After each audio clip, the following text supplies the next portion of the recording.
Hai Sobat Indo Prime. Pada episode kali ini kita akan membahas info tentang muda jadi presiden, apa mungkin? Nah, namun sebelum kita masuk ke videonya, jangan lupa dukung kita terus ya dengan cara like, komen, dan subscribe.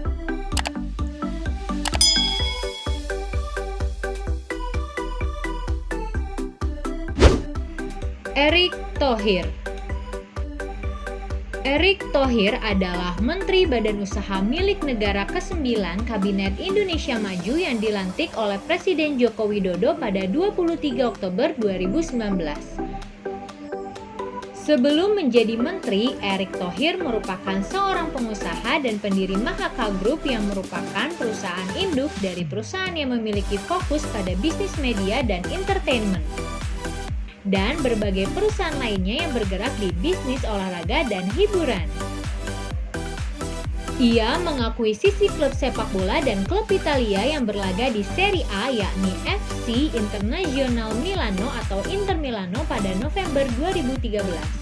Erick Thohir dipercaya sebagai presiden klub ke-21 dalam 106 tahun sejarah klub tersebut. Eksistensi nama besar keluarga Thohir lebih dulu dimulai lewat sosok ayahnya, Muhammad Thohir, Teddy panggilan populernya, salah satu perintis Astra Group yang memulai kisah perjalanan bisnisnya dari nol. Jejak sebagai pengusaha inilah ikut diteruskan oleh ketiga anaknya, Garibaldi, Erick, dan Rika Thohir. Potongan oriental dikarenakan garis keturunan lewat sang ibu, Etna Thohir, yang merupakan Tionghoa, namun memeluk Muslim saat menikah dengan Teddy. Pilpres 2024 masih cukup lama digelar, namun sejumlah nama sudah dikaitkan menjadi capres potensial di 2024. Salah satunya adalah Menteri BUMN Erick Thohir. Nama Erick Thohir muncul setelah Wali Kota Solo Gibran Rakabuming berseloroh menulis hashtag Erick 2024 di kolom komentar salah satu unggahan Instagram.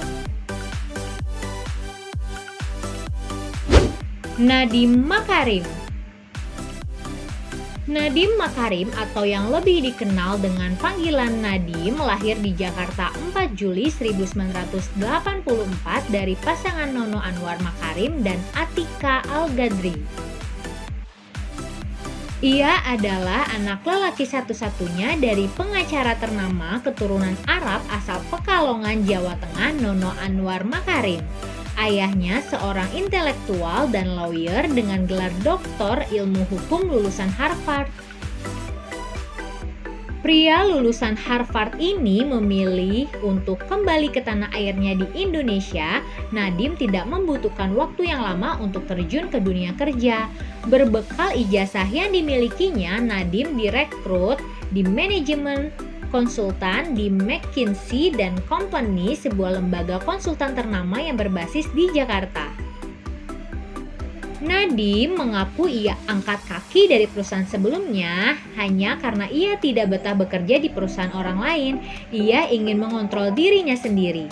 Nadiem dengan cerdas memanfaatkan perkembangan teknologi yang ada untuk kemudahan para pelanggan Gojeknya. Aplikasi Gojek pun sudah bisa dirasakan manfaatnya oleh banyak orang. Tidak hanya itu, Nadiem Makarim juga menjadi salah satu tokoh muda yang namanya masuk dalam deretan bursa calon presiden.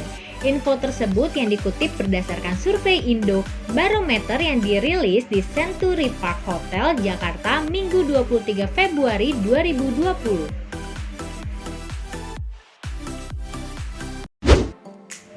Mardhani Hamaming. Mardhani Hamaming yang biasa dipanggil Mardhani adalah Bupati Kabupaten Tanah Bumbu masa jabatan 2010 sampai 2015 yang lahir di Batu Licin, 17 September 1981. Bupati yang dilantik pada September 2010 ini berpasangan dengan Divriadi.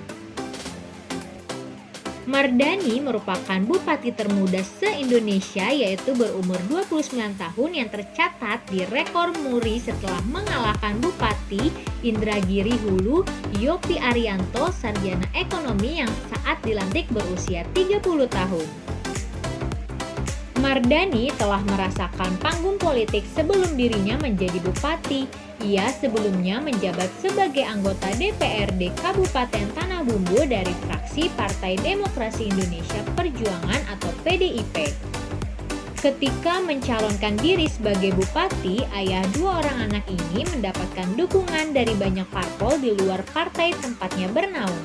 Sebut saja Partai Bintang Reformasi atau PBR, PPP, Partai Demokrat, PAN, Gerindra, Golkar, dan PKS. Acara pelantikannya 2 tahun lalu pun dihadiri sedikitnya 2.500 undangan. Walaupun hari-harinya disibukkan dengan kegiatan sebagai bupati, namun Mardani tidak melupakan kehidupan berorganisasi. Oleh sebab itu, namanya pun sempat jadi sorotan dan masuk dalam bursa calon presiden 2024. Apakah lewat kepemimpinannya akan membawa namanya menjadi salah satu calon presiden yang akan terpilih nanti?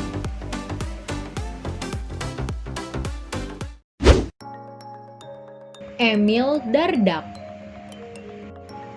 Nama dan profil Emil Dardak mungkin tak asing bagi warga Jawa Timur. Pria yang mengawali karir politiknya dengan menjadi Bupati Trenggalek yang ke-16 ini kini resmi memegang jabatan Wakil Gubernur Jawa Timur ke-5. Jabatan ini disandangnya sejak 13 Februari 2019 lalu. Selain sebagai politisi, ia juga banyak dikenal sebagai penyanyi serta eksekutif muda yang juga merupakan suami artis cantik Arumi Bachsin. Pada pemilihan umum tahun 2018 lalu, ia berkompetisi bersama mantan Menteri Sosial RI, Khofifa Indar Parawansa.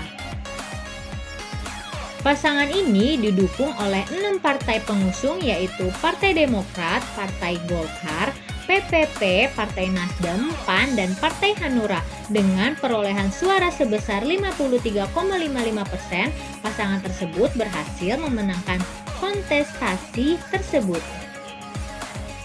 Beberapa waktu lalu, namanya sempat menjadi bahan perbincangan lantaran muncul berita namanya masuk dalam bursa pencalonan presiden tahun 2024. Akankah Emil dapat membuktikan bahwa namanya tidak hanya masuk dalam Capres 2024, tetapi layak dalam mengembangkan tugas sebagai kepala negara di negeri ini?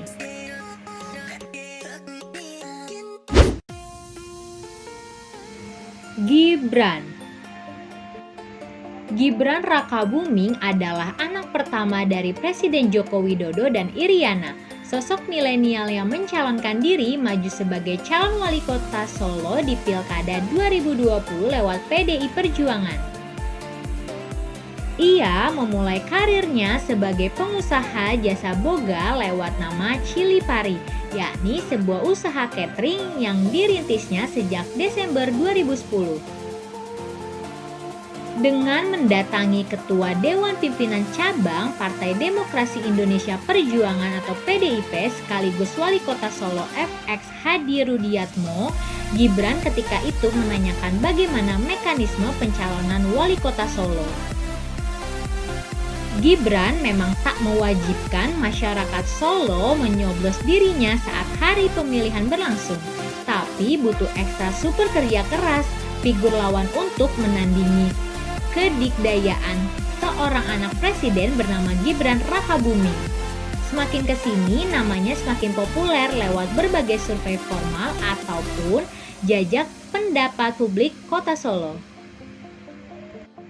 Munculnya Gibran ke panggung politik dalam memperebutkan kursi wali kota Solo merupakan bagian dari kemunculan dinasti politik keluarga Jokowi. Ditambah lagi dengan majunya Bobi Nasution, besannya di kontestasi Pilwakot Medan. Dan tidak hanya itu, sama seperti nama-nama tokoh sebelumnya, nama Gibran pun menjadi sorotan lantaran ia digadang-gadang bahkan masuk dalam bursa calon presiden tahun 2024 yang mungkin dapat mewakili anak muda Indonesia.